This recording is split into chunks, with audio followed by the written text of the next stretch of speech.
Ассалаумағалейкум баршаға. Бүгін мен сіздерге соттан тыс банкротке қалай рәсімдеу тәсілді көрсетемін. Яғни біз ең алдыменен ego порталын ашып аламыз. Ашып алғаннан кейін біз мына жерде төбеде кіру пәнемесін басамыз. Мына жерде ETSIM-ны таңдаймыз и сертификат таңдаймыз.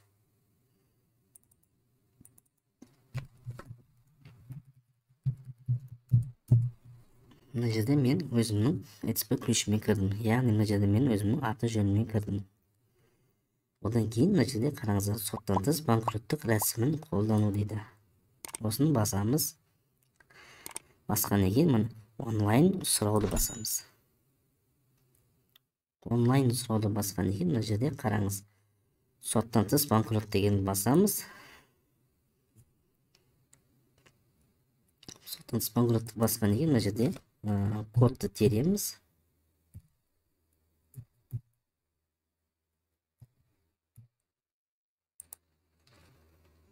Тергеннен кейін мына жерде менің өзімнің тұрғылықты жайым шығады, мекен жайым шығады. Кім қай тұрғылықты мекен жайда тұрса, ол жерде автомат түрде шығады. Осыған біз птичка басамыз. Птичка басқаннан кейін мына жерде қараңыз. Некеде болу болмау туралы нәрсені көрсетеміз. Егер мен әйелім бар болса, мен некені басам, келіншегімнің ЖСН терем. Некедемін деген басқан кезде мына жерде ЖСН деп шығады жұбайымыздың. Мен өзім бойдақ болғаннан кейін мен оны баспаймын. Арғы сіздерге оны түсіндіремін. Мына жерде қараңыз, қосу деген бар. Қосуды бассаңыздар, мына жерде қай банктен қарызсыздар, мысалы соны осы банкке жазасыздар. Мысалы мен Каспий дейін. Каспий банкте қарызым бар. Қанша? 1.300.000 дейін мысалы. Қай жылдан бері төлемей жатырмын? 2021-ден дейін. 2021-дің февралынан бері төлемей қойдым 10 күні. Міне. Одан кейін тағы банктен бар болса, тағы да қосуды басасыздар. Мысалы мен БТ банкте қарызым бар.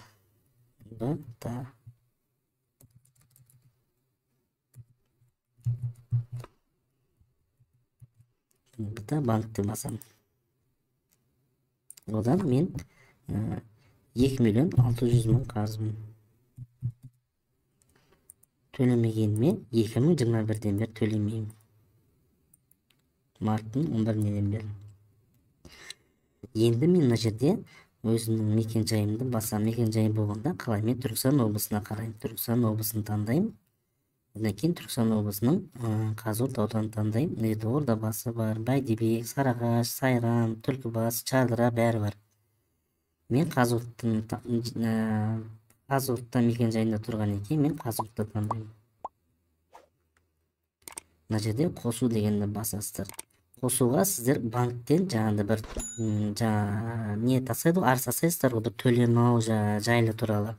Сол арызының копиясы болса, ол жерге тіркесеңіздер болады, жүктесеңіздер. Бұл жерге сіздер артыңызда мүлік бар жоғын да жүктеуіңіз керек. Ол үшін біз артымызда мүлік бар жоғын қайдан аламыз деген сұрақ болса, онда біз көрсетеміздер. Мына жерде ego порталына кіресіздер. Кіргеннен кейін мына жерде қараңыздар, жылжымайтын мүлік деген бар, осыны басасыздар. Басқаннан кейін біріншісі тұра береді. Мына жерге толық көрсетуді басасыздар. Жерде қараңыздар, жылжымайтын мүліктің болу болмау туралы мына анықтаманы, осыны басасыздар. Мына жерге онлайн сұраныс басасыз. Мына жерге жаңа өзіңіз қай өңірге қарайсыз. Мен жаңа Түркістан облысымын, мен оны Түркістан облысын таңдаймын. Басқаннан кейін мына жерге мен қайтадан кіріп, қолтаңбаға қолымды қоюым керек. ETSP ключіме. Мына жерге құпия сөзімді жазамын.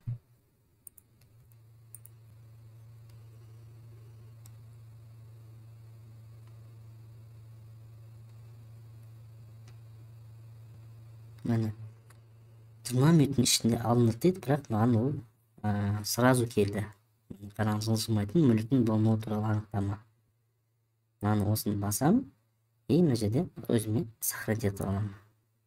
Рабочий столыма. Оны мен жабамын. Мына жерге енді мен оны өзім басып алғанымда файлды мына жерге тіркеймін.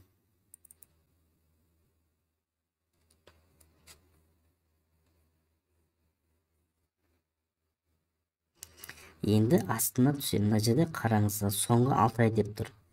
Мына бірінші, егер сіз мемлекеттен айып алып жатсаңыздар, 6 ай бойы тоқтамай алып жатсаңыздар, сіздер 1 жыл бойы күтуді қажет емес. 1 жыл бойы қажет емес. Мысалы мен 7-ші айға дейін төлеп бердім, арап төлемей қалдым. Мысалы мен онда осыған дешке қоямын. Ол төлемей келген себебі мен мемлекеттен айыспағандықтан бұл жерге сіздер 1 жыл бойы күтудің қажет емес. Екінші, мына жерде дешке қараңыздар, 5 жыл дейді. Егер сіздер 5 жыл бойы төлемейміз, 6 жыл болды ма, 7 жыл болып кетсе, сіздер банктерден жаңа нені мәліметтерді алу керек жоқ оны. Мына жерге өзіңіздің жеріңіз жаңа болмауды таңдасаңыздар жеткілікті. Өйткені 5 жыл бойы өткен нәрсені сіз бейхатыр келе алмайсыз, банк ол сіздерге бермейді оны. Ол 5 жыл бойы оны сотта қаралмайды оны. Менікі 2 жыл болғандықтан мен әлеуметтік көмекке мұқтаж емеспін, сондықтан мен өзім ары қарай басам. Өйткені менікі 2 жыл болды. Егер менікі әлеуметтік 6 ай бойы айып алмасам, менікі 1 жыл болмаса, мен онда заявканы тастай алмаймын. Өйткені маған ол жүрмейді. Бұл жерде өзінің көрсеткен ережелер бар. Енді мен ары қарай басам. Мына жерде бәрін бітешіп қоясыздар. Бұл жерде бәрін бітешіп қойған себебі өздеріңіз оқысаңыздар болады. Асықпай жаңағыдай алған кезде бұл жерде жаңағыдай шектеулі нәрсені көрсетеді. Не істеу керек, қай кезде екінші мәрте тастауға деген сияқты. Ары қарай басам. И мына жерде электрондық цифрлықты басам. И жаңа өзімнің ETSP ключін таңдаймын. Мына ETSP ключін таңдаймын. Мына жерде қараңыз. Екінші қолтаңбаны таңдаймын. И мына жерге құпия сөзімді таңдаймын. Мен бұл жерде қазірше құпия сөзімді таңдап баспаймын, өйткені мен өзіме тастап қойдым. Мен қайталап тастай алмаймын.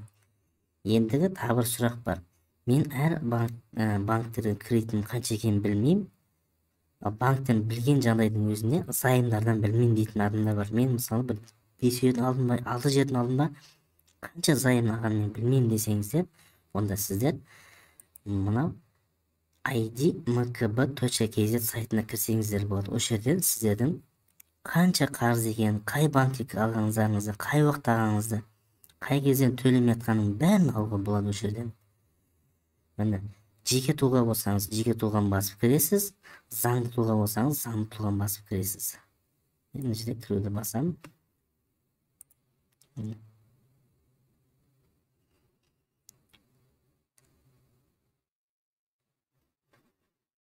Мына неде жеке есеп деген бар.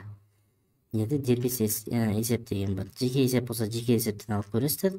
Дербес есеп болса, дербес есептен алып көрсеңіздер болады. Жалпы қанша қарыз екен алуға болады.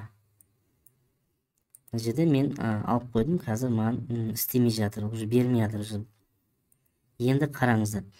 Мен арыз тастап болғаннан кейін 15 күн ішінде ол қаралады. 15 күн ішінде. Мүмкін 1 апта қаралуы мүмкін, 2 күн қаралуы мүмкін, 1 күн қаралуы мүмкін ол. Егер суммаларыңыз аз болса, ол тез қаралады. Егер суммаңыз көп болса, онда ол тексеріледі. Егер менің ақпаратым сіздерге пайдасы тиіп жатса, каналыма тіркеліп, лайк басып кетіңіздер.